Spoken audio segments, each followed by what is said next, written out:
Hey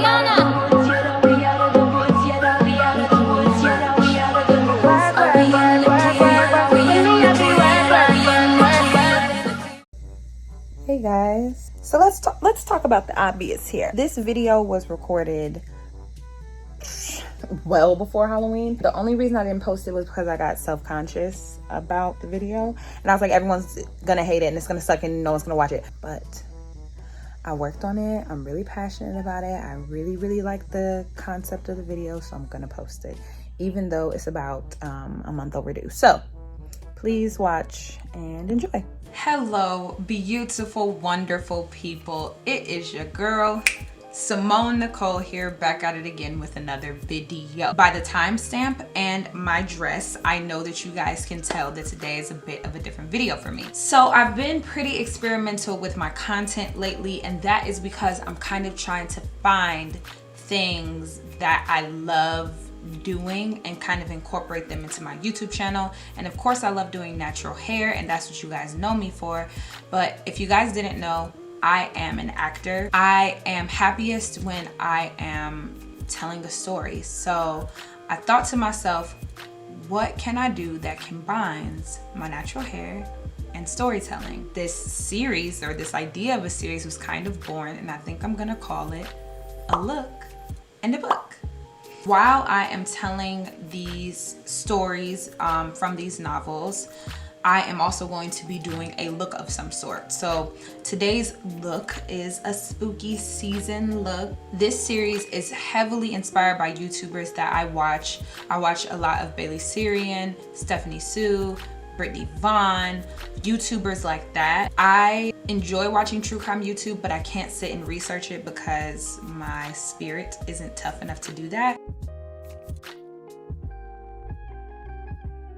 I hope that you guys enjoy it because I really enjoy filming it. And with all that being said, let's get into today's novel. And the first installment inside of this series is going to be a book by the name The Turn of a Key by Ruth Ware. Alrighties, hello. This is me in my truest form. My hair is an old braid out, and I'm wearing a sweatshirt that I do not care about because today we're going to be using hair paint wax. So as soon as the book starts out, it's one of those novels where we get to know the ending in the beginning, but not the total story of what has happened. Rowan, our main character, is in jail, and we find this out because the novel opens with her starting and ending a letter to a lawyer. We don't find out that it's a letter to the lawyer until she finally freaking spits it out. And we find out that she is writing to a lawyer seeking representation because her current lawyer, she knows, doesn't believe that she is innocent. And she swears up and down that, like, even though her situation looks horrible, she is indeed innocent of the crime that she has been accused of. This lawyer is named Mr. Rexon. The entire book is written in the form of a letter to Mr. Wrexham. So why is she in jail? She is in jail because she has been charged with first-degree murder of a child. The court has a really good case against her, and it's not looking too good for Rowan, and she's aware. And she's heard that Mr. Wrexham is the best of the best. So she begins her tale, and she starts from the beginning. So we are going to rewind to the past to see how she ended up in jail as an innocent woman of first-degree murder of a child. This all starts because she is online and she sees an advertisement for the position of a nanny. And the nanny position is put out there by a woman named Sandra Ellencourt, and she is looking for a full-time live-in nanny. Oh, I forgot to mention that this book takes place across the pond. Right now, Rowan is living in London, and this house is located in Edinburgh. In the advertisement, it says that the nanny will be required to move in to the Ellencourt home, and that she will be paid a whopping £55,000, or in US dollars, $1,000 a year to babysit some daggone kids. So upon some Googling, she finds out that Bill and Sandra are super duper wealthy architects. For the compensation of $70,000 a year, she will be required to work 8 to 5, weekends off, and 1 night a week babysitting duties, and she gets 8 weeks of paid vacation to herself yearly. And she will also have use of a car, which we later find out is a Tesla. She sees the advertisement, she applies for the job, and to her surprise, she gets an interview. So when Sandra calls her back to tell her that she received the opportunity to interview for the position, she is also told that, you know, just so you know, our house is old and now there's rumors going around that our house is haunted. But don't be worried, like it hasn't had any more than usual of its fair share of death and tragedies for a house that is that old, quote. And I just feel like that is a very much so fancy way of saying, like, don't be creeped out, like our house is said to be haunted. And you know what, it may have some merit to it, but I mean, really in the grand scheme of things, it's an old house. Like, who hasn't died in old houses? Okay, cool. But does that deter Rowan? Absolutely not, it doesn't, dear viewer. She kind of talks herself into a false sense of security because she feels as though, like, well, you know what, I don't believe in superstitious things, so for her to say that the house is haunted, like, whatever, I don't believe in that type of stuff, so it won't be a problem. In addition to mentioning that the house is haunted, she also tells Rowan that the position is something that she needs to be willing to be able to stay in for at least a year because they have gone through, quote, a few nannies recently. She wants to make sure that she can stay at this nannying gig for at least a year because the kids have just been through a lot with nannies coming and going. Rowan doesn't know this at this very moment, but by a few, Sandra means 4 nannies. In the past year, they have gone through 4 nannies, okay? So during the interview email or voicemail that she has left, she is also told that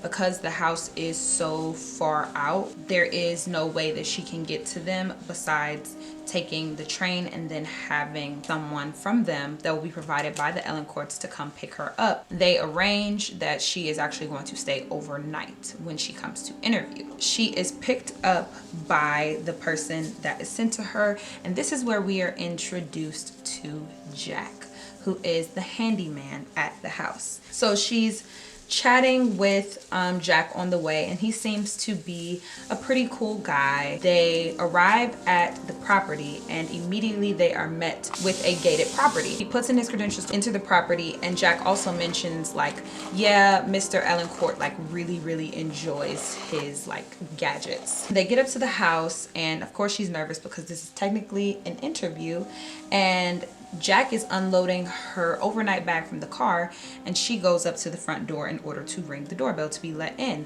And she is surprised to get onto the front doorstep to see that there is no doorbell. There is simply this like weird panel thing in front of her, and she went to go like wave in front of it to see if something would happen if she did that. And the panel lit up because we're just to assume that it's motion activated. All of a sudden you hear Sandra Ellencourt's voice, and she's like, oh my God, Rowan. And she comes to the door. The family has dogs, of course, like this perfect little nuclear family, a husband, a wife, 4 kids, and 2 big dogs. When Rowan is narrating, you can see that like she's a fairly awkward individual. That's pretty plain to see, and you can really tell because it's like her own thoughts. But as the reader, you're like, dang, it was real awkward, Rowan. As soon as she walks in the door, it becomes very clear that these people have money, okay? She walks into this massive home, which she finds out is called Heather Bray House. She walks into Heather Bray House, and she finds out that the kids are actually asleep, so she will not meet the kids until tomorrow, which is kind of weird to her because it's like a nannying position, so when I meet the kids. And then she also finds out that she's not gonna meet the husband, and Rowan thinks that's really weird because she's like, okay, like I'm the woman that's supposed to be trusted to watch your kids, like to be the nanny for your kids and you're not even here for the interview? Okay. And she gets really awkward and like anxious around the concept of meeting the husband, which is odd to the reader, but like go off Rowan, I guess. Mrs. Ellencourt, aka Sandra, starts to give the tour of a small tour of the house to Rowan. Maddie and Ellie, the two younger girls, share a room, and when you walk past their door, it says Queen Maddie and Princess Ellie. You know, cute child things, okay? Then we get to Rhiannon's room, and Rhiannon's room says, quote, "Fuck off, keep out, or die." So Rhiannon, we're presumed, is going to be a treat. We find out that we are not going to meet Rhiannon because she stays at boarding school during the week. So then she walks Rowan up to what will be her room if she was to get the job. And it becomes very clear that her room, you know, like the rest of the house, is a smart room. So all of her everything is operated through, you know, panels, and it's all through your phone and like voice command and like all of this crazy stuff. In addition to there being various different commands for, you know, cutting on the lights and things like that, there's also a camera inside of her personal room, which creeps Rowan out. And that's like more than a red flag to me. Why do you have a camera inside of my room? Like, I don't care if you have cameras inside of your home to watch your kids. That shouldn't count for me as a nanny. But Rowan is like, oh, you know, it's a little hard to think about my employers looking at me. Like, they surely don't watch these cameras, like, right? Like, they realize that I have a right to privacy. But doesn't say anything to Sandra, so that's cool. She walks her around the room and explains various things to her, and there's this door inside of Rowan's room, and she asks Sandra about it, and Sandra's like, oh, you know, we leave that door closed. There's nothing really behind it. It's just like a little cubby hole, like nothing major. We just sealed it off when we did the remodel, and no one ever goes in there. Sandra ends up leaving Rowan so that, you know, she can get ready for the interview and that she can kind of like get herself settled, get her mind right for what's about to happen, because let's not forget, dear viewer, that we are on an interview. Rowan starts looking around and she's looking at like the beautiful sheets on the bed and just the huge grandiosity of the bathroom and everything inside of this home, and she's just like, I have to get this job. So she decides that she is going to go give the interview of her life and that she is going to secure the bag, aka the job. Before she heads back downstairs, she actually touches a necklace that she wears all the time, and she becomes self-conscious of this necklace because it's pretty cheap in comparison to the rest of the house. It's just like a little sterling silver necklace with an R on it that she never takes off, and she reveals that she never takes it off because it came from her dad, and her dad and her are really estranged. Estranged actually isn't even a good word. She's never met her dad, and her mom really doesn't want to talk about him, and she constantly talks about how horrible of a person that he is. She wears this necklace every single day, but she decides to take it off to go on her interview because she just feels like it just looks and feels cheap. So she takes it off, she leaves it in the room, and she heads downstairs for her interview. They actually interview over dinner and drinks, which I felt like was mad casual, but I'm also not a nanny, and I'm like, do these positions like always do casual things like this? Rowan reveals that she is currently employed, but if the job works out, then Sandra would need for her to start in 3 weeks because they have this annual trip that they go on, kind of like retreat, where they network, learn new things about the business, you know, business things. Sandra asked why her driver's license, or a copy of her driver's license, was not entered in with the rest of her application, and we hear Rowan in her head saying like, oh, I've practiced this excuse in my head all the way here, and so it just comes out, the lie comes out so effortlessly. And she explains that like she lost her wallet to Mrs. Ellencourt, and that is the reason why she didn't have the photocopy of her ID. And you know, since judgment is not one of the things that is very great in this book, Mrs. Ellencourt is like, oh yeah, that's completely fine. They ended the interview after a couple glasses of wine and like chatting about everything, and basically Sandra said that she would make her final decision after she talked to her husband about it. She also told her that tomorrow morning, you know, she was going to be up super duper early with the girls at around 6 a.m. But of course, it wasn't necessary for her to get up that early. But of course, this is a position to be a nanny. So Rowan is like, okay, I have to wake up at 6 a.m. with everyone else. She goes back to her room and she decides that she's going to take a shower in the morning because she's dog tired from the travel. So she goes to set an alarm on her phone to get up and downstairs by 6 a.m. And she realizes that her phone is dying, and she goes to look for her phone charger and sees that she has somehow left her phone charger at home. So she searches through the end table, like hoping that the previous people here had left one. And she was lucky to find that someone indeed did leave a charger behind. As she was also looking for the charger, she found this like really creepy picture of what looked like a child trying to draw Heather Bray House. And she flipped the drawing around to see that it was actually addressed from somebody to the next nanny. It was from the last nanny named Katya. And Katya actually wrote, "I am writing you this note to please tell you to be." And the note was never finished. So she goes to sleep a little bothered, and she awakes by her alarm in the morning and goes to get in the shower. Now again, we are reminded that this is a smart home. So she gets into the shower and she figures out how to cut on the lights after trial and error. And then she gets into the shower and expects, you know, a little faucet moment. Nope, it's all operated via panel. And when you are someone that stays in that room, you kind of customize what you would like, because there's like 1,000 different like shower heads and all these different things, so you customize your shower experience to you. It cut on, and then the computer goes, "Good morning, Katya." She presses the down button. "Good morning, Joe." She presses the down button. "Good morning, Lauren." "Good morning, Holly." She presses the down button, and finally she gets to guest. So that was really creepy to me, because that is every single nanny that has been here in the past year. She takes her shower and then she heads downstairs to meet the girls. And she's wearing like a silk or like a satin shirt, which is mad weird, because like you're going to go interview for a nanny position. Like, why are you wearing satin or silk around a child? So she meets the girls. Ellie is nice. Ellie, the 5-year-old, is nice. Petra, the 2-year-old, is a freaking 2-year-old. She's just like babbling away in her chair.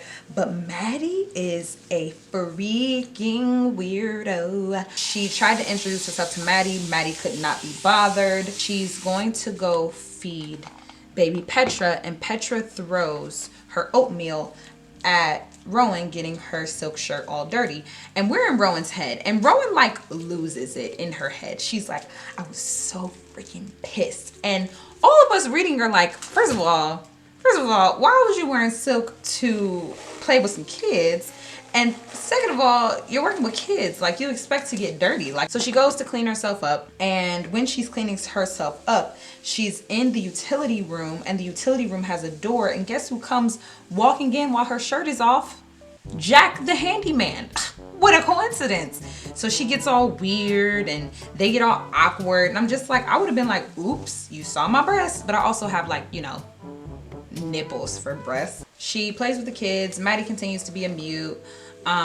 And Ellie is actually like nice, but then like doesn't want to upset her sister, because she can kind of like tell that her sister wants to be mean to Rowan and that she doesn't want her there. So she's trying not to like cross her sister, but she's a naturally nice child. So she plays with the kids for a while, and then she is told that it is time for her to go so that she does not miss her train. Now Ellie is like, you know, "Bye, Rowan."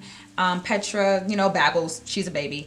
And Maddie just turns her back and completely ignores Rowan as if she's not there, and like buries her head into her mom's like side. She's packing her things into the car when all of a sudden she feels like a huge force come up behind her, and she turns around and sees that Maddie has burrowed herself into the side of Rowan. In her head, Rowan is super freaking awkward. So she's like, "This, like I can barely breathe. Like this little girl squeezing me so freaking hard." And she's like trying to put on a nice face in front of the mom. So she's like, "Maddie, sweetie, what's going on?" Because she's squeezing her so tight she literally can't breathe. Maddie also starts crying while this is happening. And in a very, very, very low voice, she says, Don't. And Rowan goes, don't what, sweetheart? Don't come here. Don't come here. It's not safe. And Rowan is like laughing and joking, like, sweetie, what are you talking about? What's not safe? Who are they? What are you talking about? And Maddie says, They won't like it. after she says they won't like it, she completely lets go of Rowan.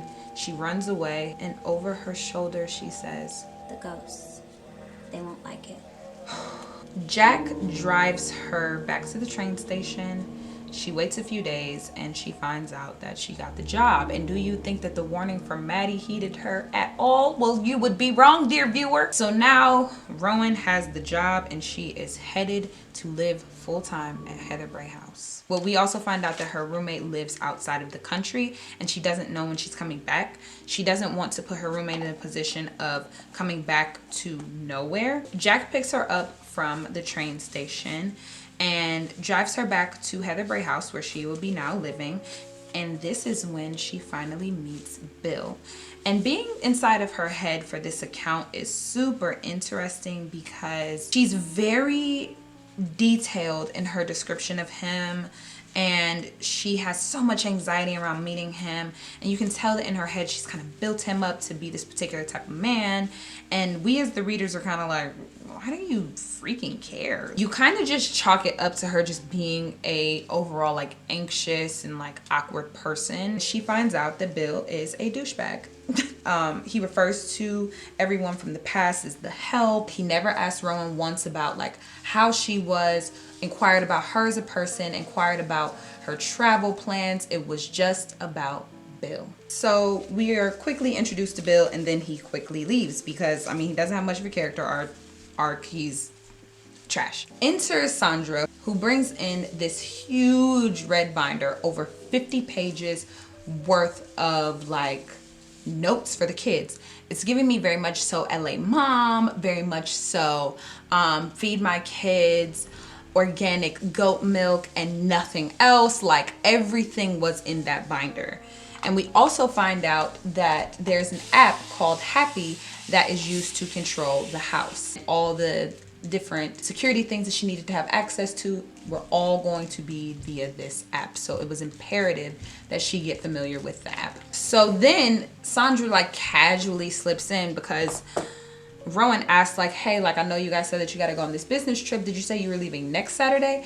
And Sandra's like, oh, no, sweetie, we're leaving tomorrow. So as a reader, you know, I don't have any kids, but I have plenty of nieces and nephews. And let me freaking tell you something. I'm not leaving any of them with someone that I met once via an interview and has been in my house for less than 24 hours. You're just going to leave this woman with your kids overnight for an extended amount of time, because they were supposed to be gone for like, I believe a week. Instead of Rowan speaking up for herself and saying like, hey, the idea of doing that makes me uncomfortable, what does Rowan do? Oh, Sandra, it's fine. They put the kids to bed, and then all of the adults go downstairs in order for them to have a drink. Eventually, Mrs. Ellencourt is like, you know what? I'm actually all set for the night. I'm gonna go and chill out. And you guys enjoy the rest of your wine, you know, but I'm gonna go. Which is really weird to me as a viewer, because why? I mean, just as a woman, we all know how it feels to be in situations with men that we barely know. I would never leave another woman with my husband, even though I know my husband is a good man. I'm just not gonna put another woman in a position like that.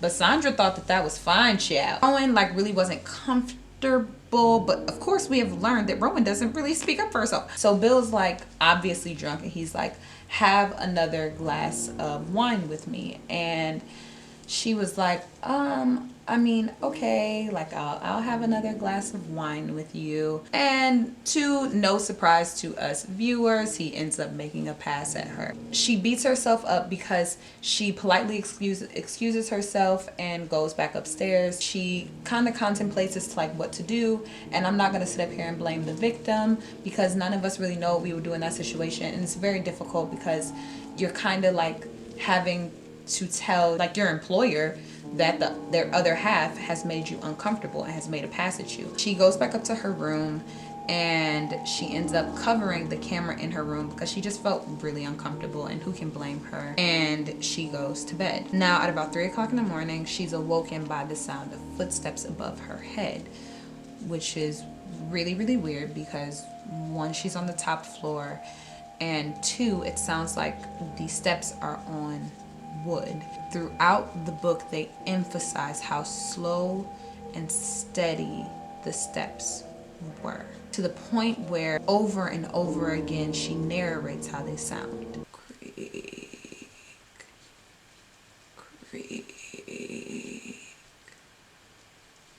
creak, in the middle of the night. So she gets up and she tries to be logical about it, and she goes to try to find the source of the noise. She gets up, and to no surprise to us, no one is awake, and she has absolutely no idea what the source of the sound is, where it's coming from, but it eventually stops, and she just chalks it up to maybe like a bad dream or like something explainable, and she goes back to sleep. Now the next day she wakes up and the parents leave, and kids do what kids do.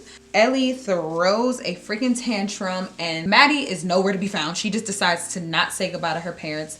Petra is on Rowan's hip, and Ellie has decided to run after the car. So Ellie runs after the car, and Sandra's like, bye sweetie, like I'll see you soon, like I promise. And Ellie's like crying her eyes out like, mommy, don't go, don't go.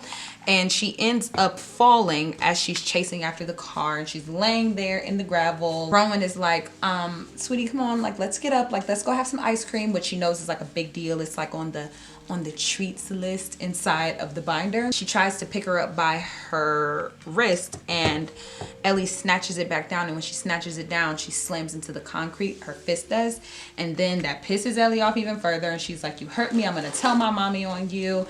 And she was like, leave me alone, get out of my face. And she's screaming at Rowan to do so. So after Ellie persists and tells her to go away, Rowan just goes away. Okay, so she leaves the baby girl there, and she decides to just watch for her out of the window while she feeds Petra like a little snack because she's getting cranky, and she realized that according to the binder, it's past her like snack time essentially. She straps in Petra and she goes to like look for some food for her, and she peeks out the window again, and Ellie is gone. So she freaks out a little bit, but then she remembers that Sandra said that the girls kind of like just go out and, you know, play by themselves like all over the property, and it's like nothing to worry about. She's super duper deep in thought about what she should do, and she gets up in order to find Petra a snack, and when she turns around, Petra is standing up out of her high chair looking at her from across the room. So she darts across the room, and she's freaking out because she's like, I might not be the best, but I know to strap in a child before I leave them. Like I wouldn't do that. So she goes over and over and over again in her head, and she's like, no, I strapped her in, like I'm sure of it. And then it occurs to her, oh my God, this house is full of cameras. So what if Sandra and Bill just saw that? Like what if they just saw their kid almost die? So her mind is reeling because she knows in her mind's eye that she strapped her in, and there's no way that a baby could undo those straps, but it happened. And she's just kind of trying to accept the fact that it happened. So after she gets Petra fed and does all that, she decides to go out and look for the girls, because keep in mind she hasn't seen Maddie all morning either. And they go out to try to find the girls. She purposefully leaves through the utility door, and she leaves the utility door open so that the girls have a way in if they somehow loop back around and beat her into the house. But she keeps the front door closed but not locked.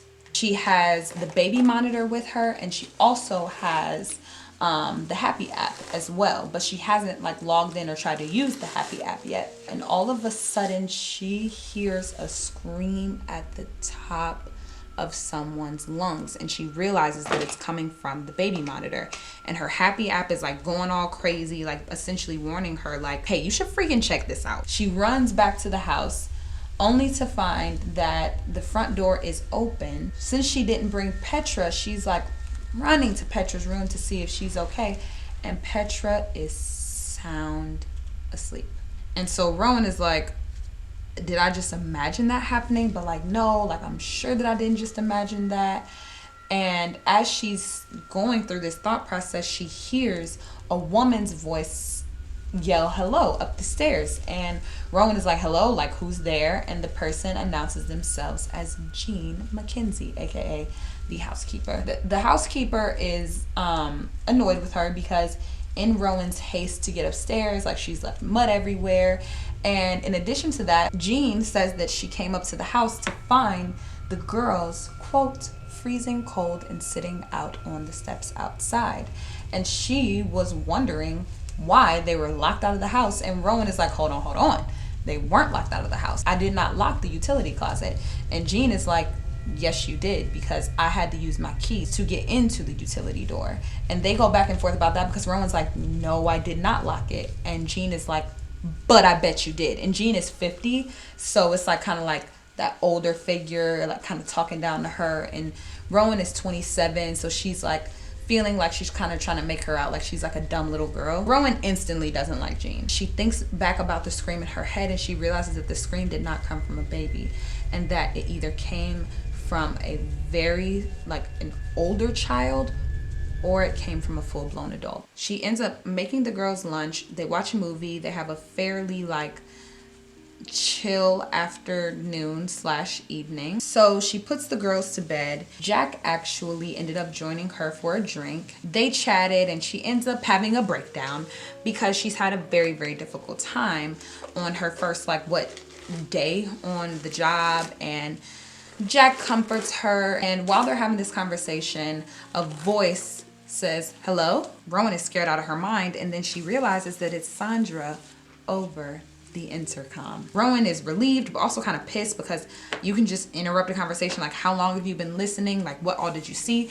All of this like smart home stuff is just really starting to get to her because what in the world? They have a brief conversation about what's happened today, and Rowan doesn't want to be really honest about how wrong things went today because she doesn't want Sandra to worry. And one thing that she definitely says is like, hey, like the kids ran off for hours and like I couldn't find them. What should I do about that?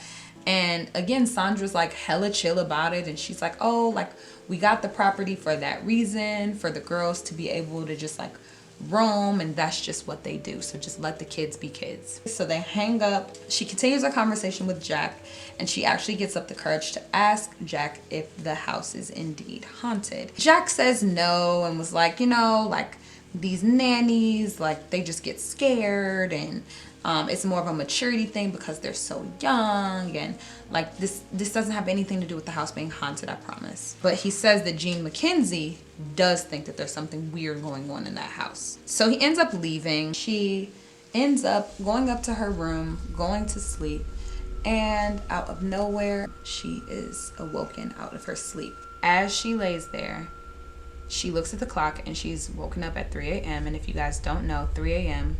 is considered to be the devil's hour. And she again hears those same familiar footsteps. Creak, creak, creak. She freaks out. She gets up. She checks her room. She checks the rest of the house.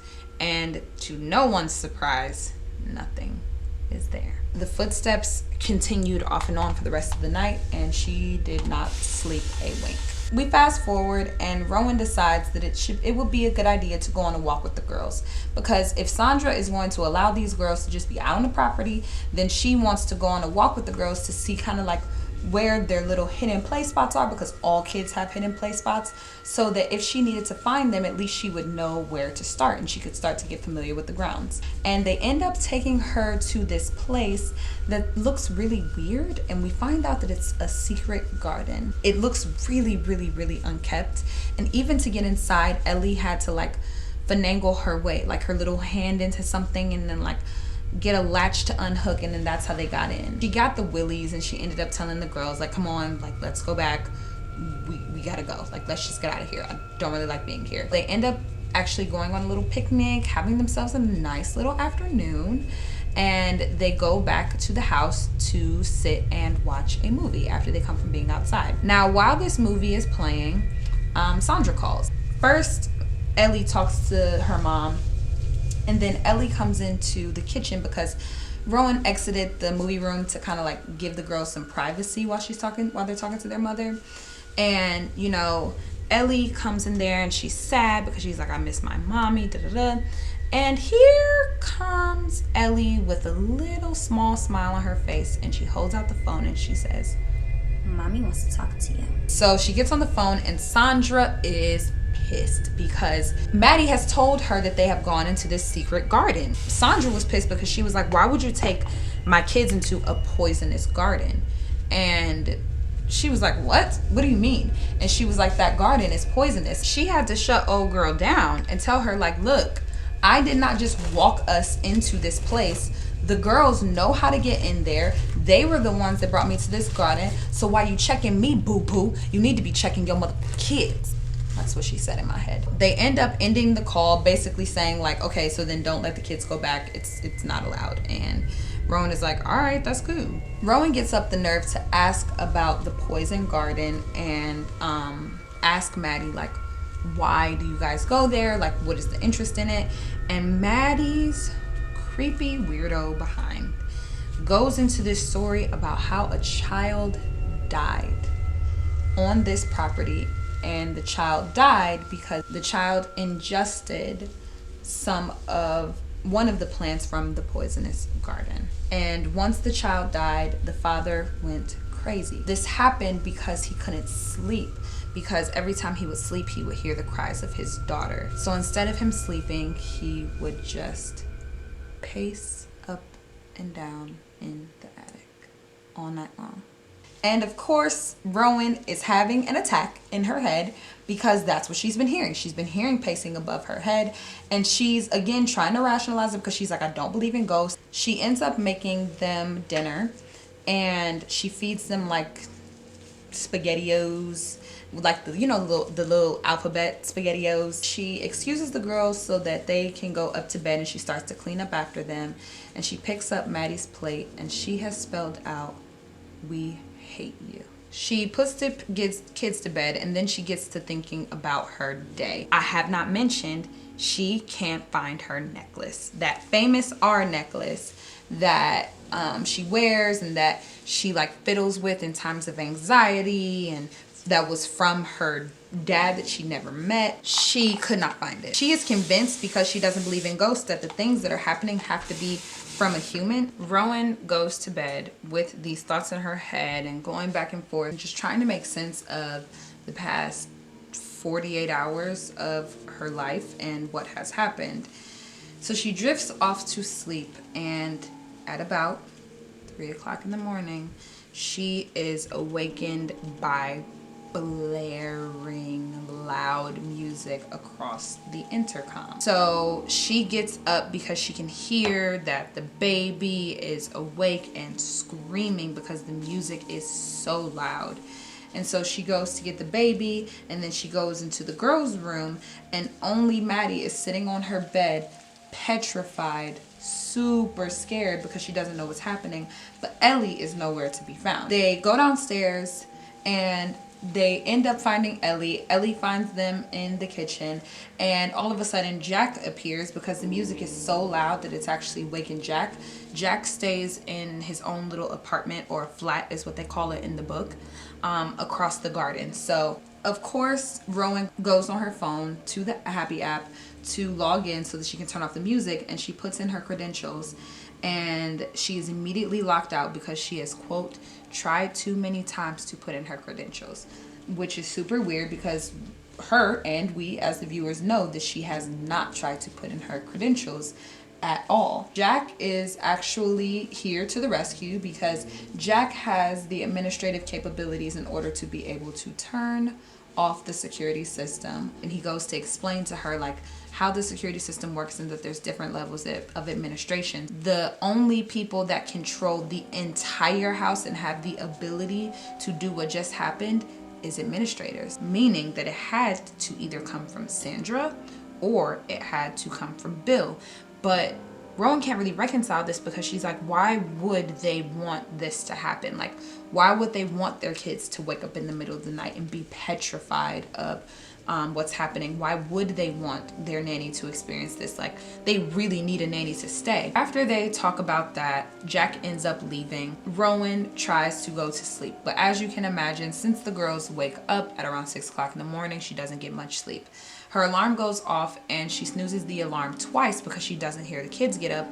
But that's not super weird because the kids have also had a long night, so they're not going to be jumping to get up in the morning. She finally drags herself downstairs after probably like a couple of hours of sleep to find none other than our best friend Jean Mackenzie standing downstairs, you know, kind of like judging Rowan, like, oh, so you're just not rolling out of bed, huh? And she's like, yeah, like us, the kids and I, we had a really difficult night. And Jean is like, okay, well, y'all better get a move on because the kids have school. And Rowan had forgotten that today is indeed a school day. Ellie doesn't give her a big problem very much, but of course, our friendly neighborhood child, Maddie, does. Maddie is resolute in giving Rowan the hardest time that she possibly can, to the point where Rowan basically says, like, if you want to act like a child, I'm going to treat you like a child. And she literally gets her dressed like she would a baby, and Maddie just goes completely limp and makes it as difficult for her as possible to get her dressed.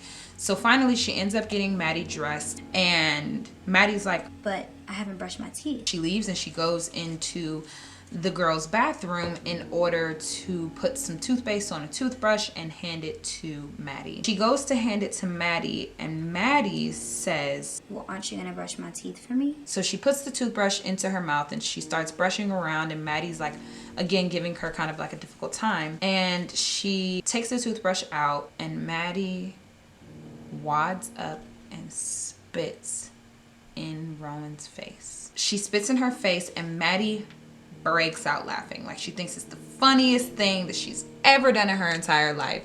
And Rowan is really trying to hold it together. They get in the car, Jack, Petra, Ellie, and Maddie, and Rowan, in order to take the girls to school. They drop the girls off, and on the way back to the house, Jack receives a call from Mr. Ellencourt informing him that he needs him on some business out of town.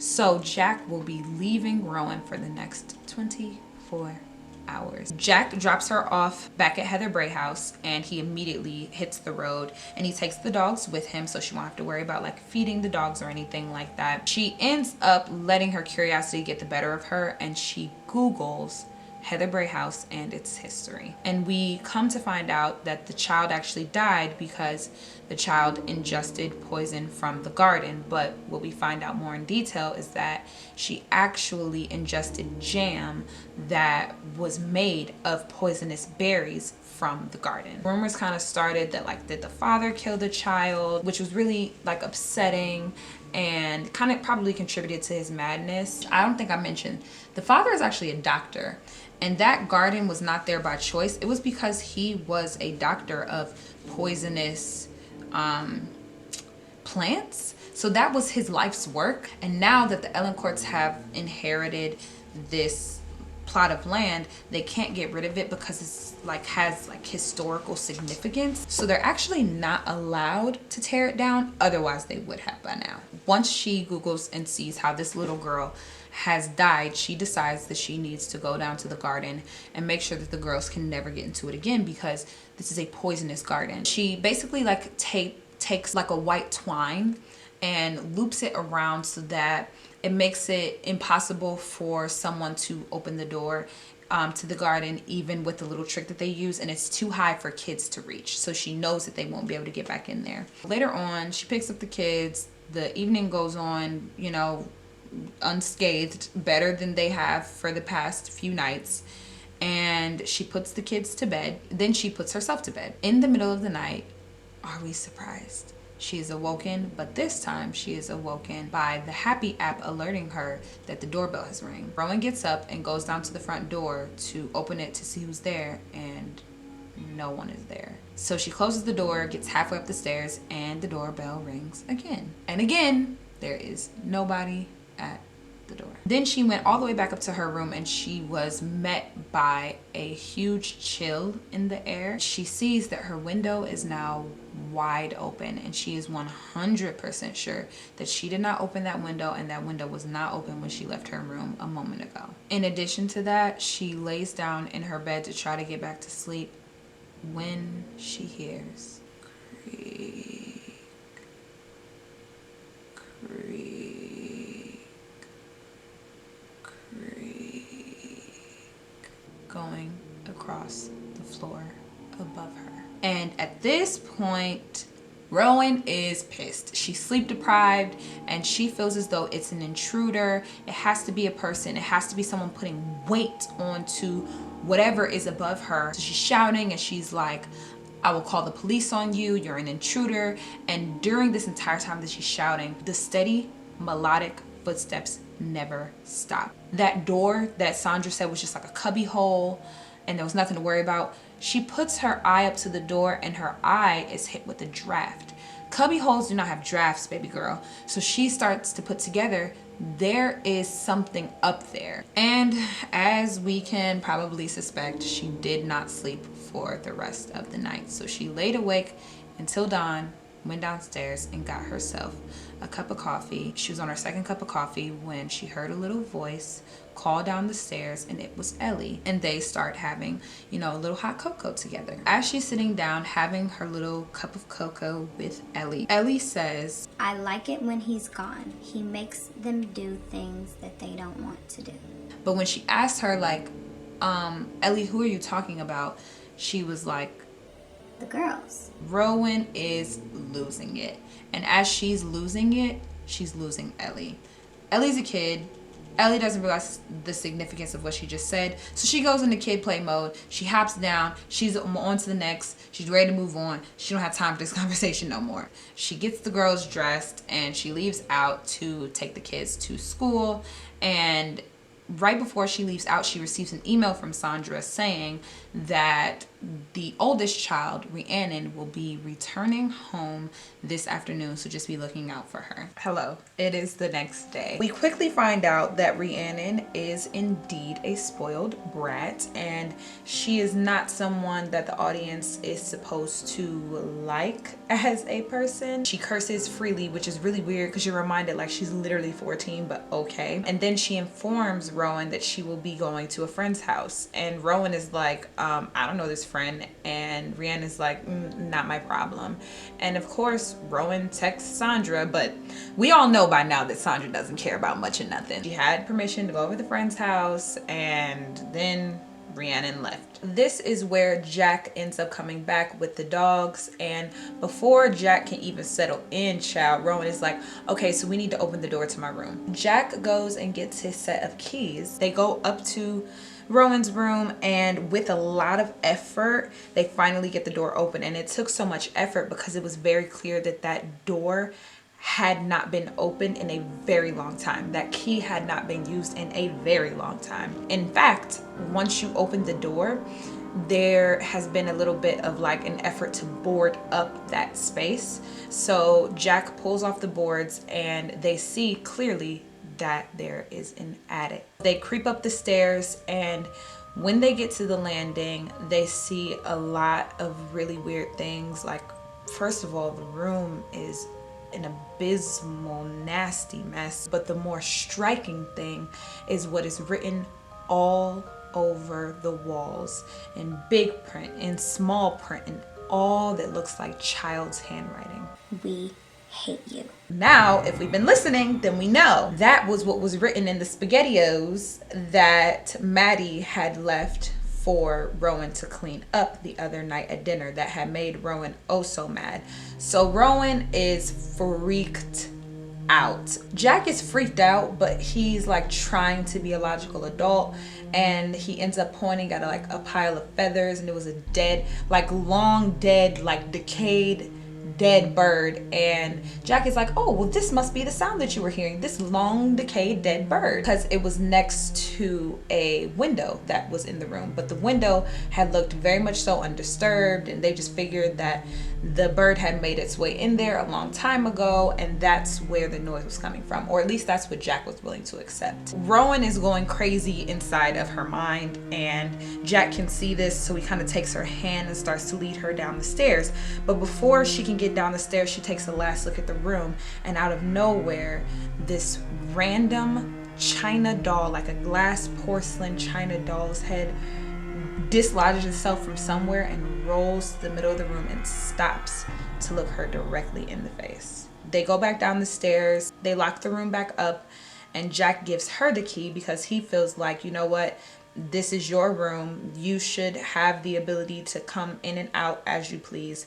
So I'm going to give you the key. That night, she puts the kids to bed and she actually decides that she will be sleeping on the couch. She wakes up in the morning and she feels that one of the girls has joined her, and it is Ellie.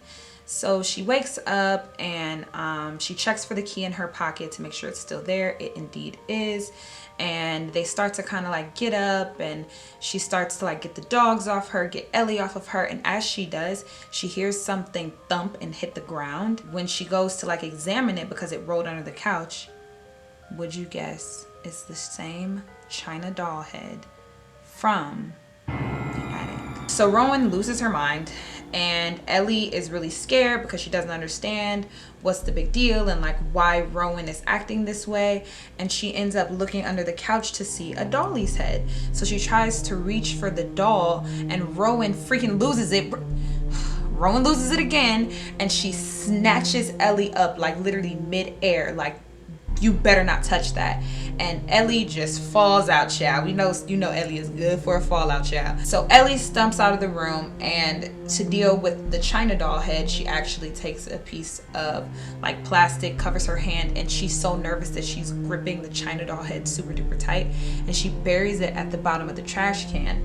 And as she takes her hand away, she realizes that she's been gripping that doll head so tight that she's actually cut herself on the doll. She gets it kind of like cleaned up, and as she's doing so, she sees like a flash and a note slide underneath the door of the room that she was in.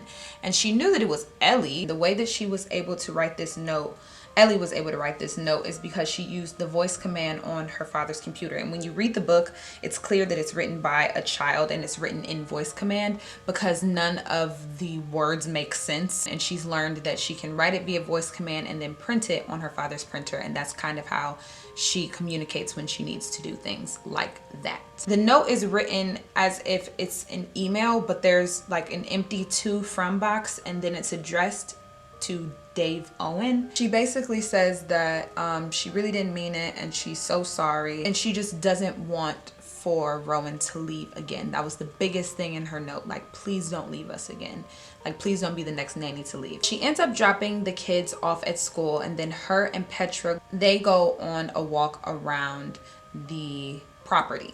Now, while she's going out for a walk on this property, she decides to like just swing past the poison garden to make sure everything still looks good. And lo and behold, the securing measure that she took, where she tied that twine up really, really high to secure the door closed, but that no child could get to, yeah, that was gone. And she knows that she put it in a position to where no child should have been able to reach that. So what adult did that? This is when Rhiannon makes her reappearance, and she is clearly 110% hungover.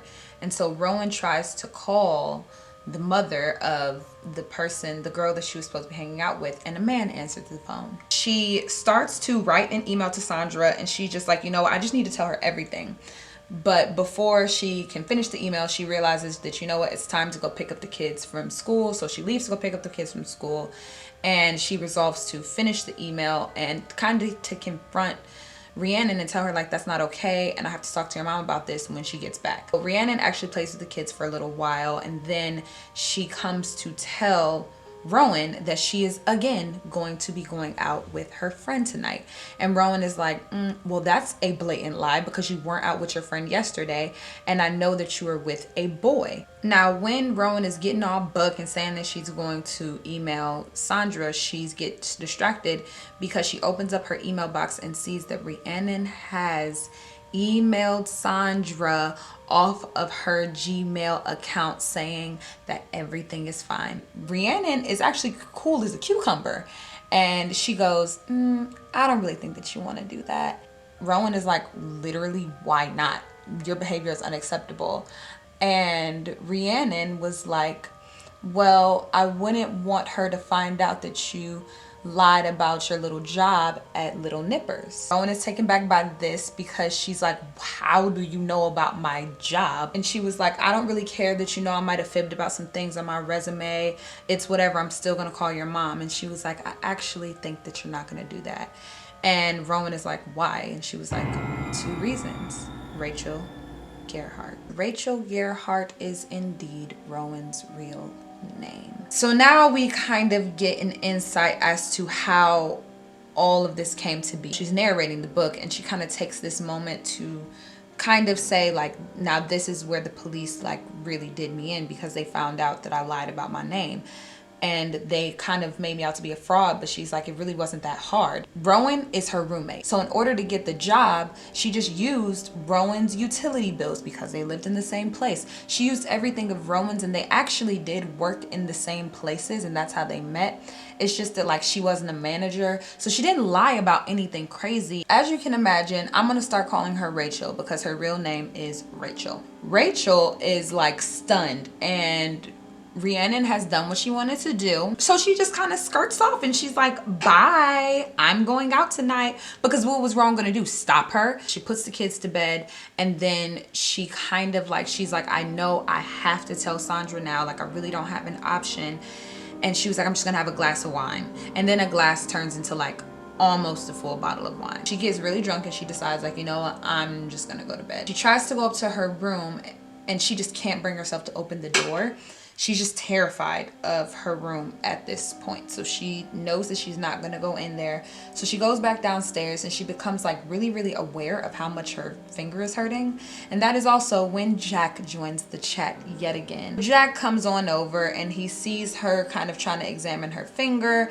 And then he ends up looking at it and saying like, wow, like this is borderline infected. Like this isn't looking too good. But you know what? Helpful Jack, have a first aid kit at my flat. Why don't you come over and use it? You know, Rowan's drunk and she's like, I really shouldn't. But he's like, it's literally like steps away. Like you will be able to hear whatever you need to hear in the Happy app with the baby monitor. Like the kids will be fine. So she locks up the house and ends up joining Jack to go to his flat. He like fixes her all up and bandages her wound, and they get to talking, and Jack actually confides and says that he thinks that Bill Ellencourt is a creep and that he hasn't agreed with his behavior towards previous nannies. And Rowan basically confirms like, I can attest to that. He is absolutely a creep because he did it to me. And you know, Jack gets all mad and all manly and wants to like stand up for the woman's rights. And then to literally no one's surprise at all, they have sex. He's falling asleep and she knows that she needs to get back into the main house. As he's falling asleep, he calls her by another woman's name. Do you think that Rachel/Rowan cares? That she doesn't, dear viewer. She does not care at all. So as she's getting dressed, she hears like a weird thump from outside, and that just kind of like lets her know that she really needs to get back to the main house because she wants to make sure that Rhiannon gets in okay, and that she just really needs to get back. So she's getting dressed, and as she's about to leave out, she looks around and she looks at his table, that same white twine that was holding the garden door shut that Rowan did, how it disappeared. That same white twine was sitting on his kitchen counter. Now Rowan is pissed and she feels so betrayed by Jack because she essentially feels like he is the one that is doing all of this to her and she just slept with him. So she stalks off and goes back into the main house. Upon entering the house, she sees on the kitchen table that her wine bottle was completely empty. That's really weird because she knows that she didn't have a full glass of wine. So why is the wine bottle empty? So she goes to kind of like rinse her face off in some water so that she can gather herself, and she actually sees that there is a remnants of a small crushed berry inside of the sink. She gets a really, really bad feeling and she goes over to the trash bin and she digs deep into the trash bin until she discovers that there is a wad of crushed berries. To be exact, They are the same elderberries that poisoned the little girl that died in that house years ago. And those elderberries were next to and partly inside of her wine bottle. She goes up to make sure that the kids are still in their beds and that everyone is safe, and she goes up to her room and her floor, and her bedroom door is sitting wide open. She knows that her bedroom door was closed because, remember, she could not stand to go in there because she was terrified. She goes inside of the room, and the room is also freezing cold because the window is hanging wide open, something that Rowan also did not do. And so she takes the key out of her pocket to that magical room, and she goes upstairs because she can hear like something up there, but not the footsteps. It was something else, just a sound that she just like couldn't quite put her finger on. So she stomps upstairs. She finds a pile of many different things behind a trunk in the room, and among those things was Rowan's missing R necklace and a cell phone. The cell phone was buzzing. That's the sound that she heard. That's the weird, like familiar sound that she heard that she couldn't place. So she goes downstairs, and when she arrives downstairs, she hears a car pull up, and she hears Rhiannon trying to sneak in. As Rhiannon is trying to sneak in, Rowan is like, "Hey, you've been caught." Rhiannon is kind of just like, "What do you want? You already know. You're not about to say nothing to my parents. Like, I caught you. Like, what's really good?"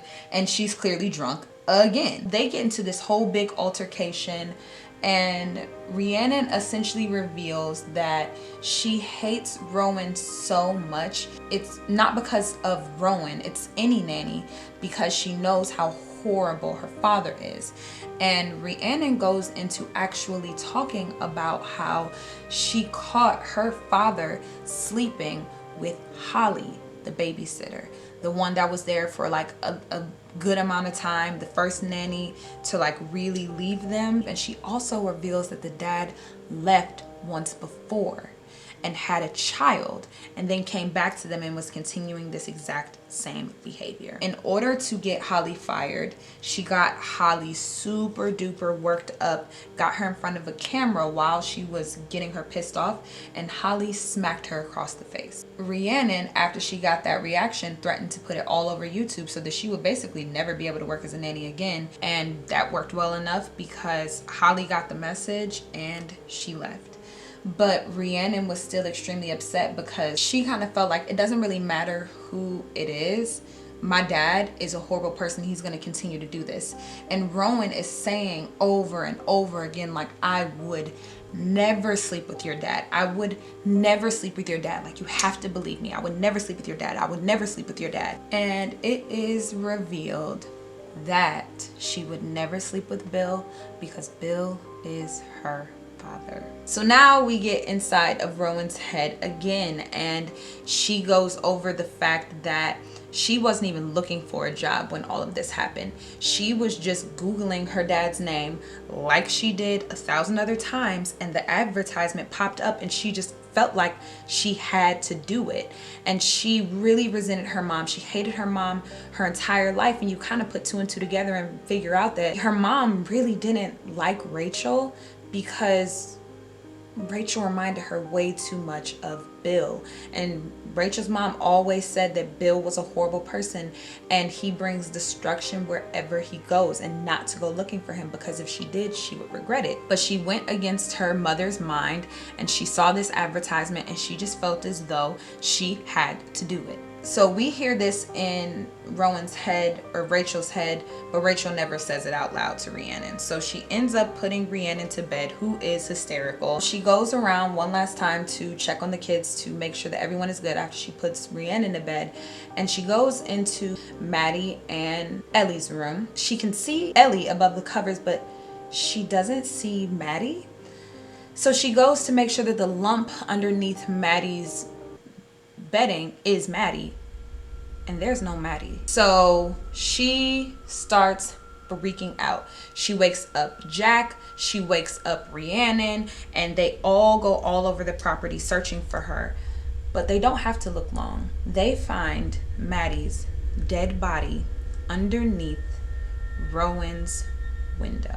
And from then on, the way that Rowan/Rachel explains it was that it was genuinely like a blur. Like, she really doesn't remember much of what happened, and that the police really had a field day with all the information that they discovered. And she swears to Mr. Rexon that she could never do the things that she has been accused of doing, because she would never kill her sister. They investigated Jack to see what all of his weird behavior was about, and no surprise, Jack is married.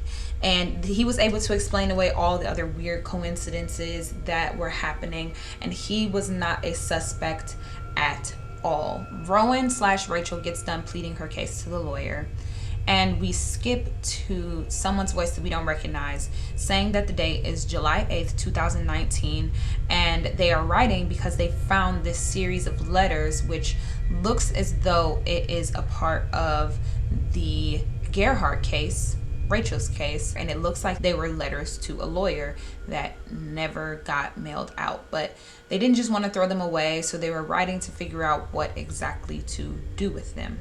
And then we rewind to November 1st, 2017, so 2 years before the letters had been found in the wall of the jail cell.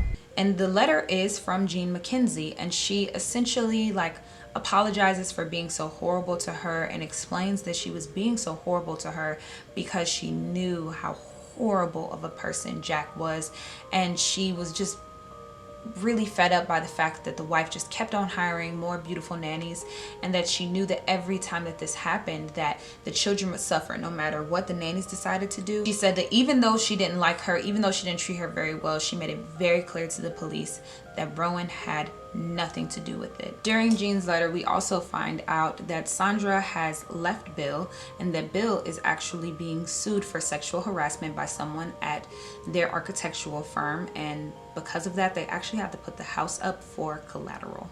But more importantly, she was writing because Ellie had written her a letter, and Ellie told her not to open the letter and that she was to give it directly to Rowan. Ellie's letter reads, "From blank to blank, subject blank. Dave Owen, only they say that your name is Rachel. Is that true? I miss you a lot, and I am fairly sorry about what happened, especially because it's all my fault. But I can't tell anyone, especially not mommy or daddy, because they will be so angry, and then daddy will go away like he tried to before, like Maddie always said he would. It was me, Rowan. I pushed Maddie because she was going to make you go away like the others, like she made all the others go away by playing tricks on them on mommy's old phone. She took their things and she climbed up into the attic window on the roof from your room. The attic was her secret den where she always went, but she said that I was too little to climb up, and she made the happy wake up in the middle of the night, and she took a YouTube video and played it loud on the speakers to make it sound like there was people in the attic walking around. But it wasn't. It was just a video. She took the dolly's head out of the attic and she made me put the dolly's head on your lap, and I am so sorry. Because I said it wasn't true, and it was true. It was me who did that. She woke up and you weren't there, and Maddie was going to poison you with the berries, but I ran after her and I poured the wine down the sink when Maddie was very angry, and she said that she was going to climb into the attic window again and get you into trouble with mommy by setting off all the alarms because you had gone. And I asked her not to do it, and she said no, I will do it or she will take daddy away. I said no, don't. Rowan is nice and I don't want her to go away. And she didn't want that. And Maddie said I'm going to and you can't stop me. And she climbed up and I pushed her. And I didn't mean for it to happen. And I am so, so sorry. Please, please, please don't tell the police, Rowan. I don't want to go to prison and I am so sorry. And it wasn't fair for you to get told off for a thing that I did. So can you just say that it wasn't you and that you know who did it, but you can't say who because it's a secret, but it wasn't you. We're going away tomorrow to a new house. Daddy can't come right now, but I hope you can. I love you. Please come back soon. Ellie Ellencourt, age 5. Woo! That was a wild ride. Just to kind of explain a couple things with the ending, there's the question of, did Rowan tell on that little sister? And I don't think that she did. I think that she took the rap for her little sister, which is dumb to me because she's 5 and she wasn't gonna go to jail, but okay. The author purposefully left it open-ended, so yeah. I really enjoyed this one. This is how my hair and makeup turned out. I think that my hair turned out like it's okay. If you enjoyed this look, if you enjoyed this video, then please let me know down below and we can discuss like a little book club. Fun. And with all that being said, thank you guys so much for joining me on today's video. Remember to keep positivity in your life because positivity breeds positivity, and we have absolutely no time for negativity in 2020. I will see you guys in the next video. Bye.